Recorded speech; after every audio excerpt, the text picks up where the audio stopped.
حضور اکرم صلی اللہ علیہ وآلہ وسلم کا ارشاد ہے، تمام اعمال کا دار و مدار نیت پر ہے، اور ہر عمل کا نتیجہ ہر انسان کو اس کی نیت کے مطابق ہی ملے گا۔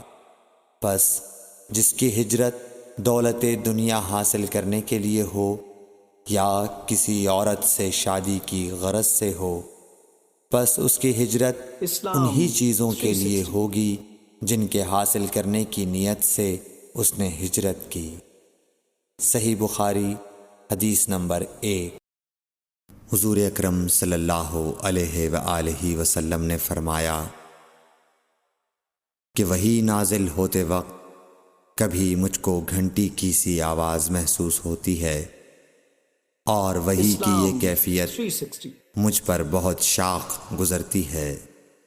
جب یہ کیفیت ختم ہوتی ہے تو میرے دل و دماغ پر اس فرشتے کے ذریعے نازل شدہ وحی محفوظ ہو جاتی ہے، اور کسی وقت ایسا ہوتا ہے کہ فرشتہ بشکل انسان میرے پاس آتا ہے اور مجھ سے کلام کرتا ہے، پس میں اس کا کہا ہوا یاد رکھ لیتا ہوں۔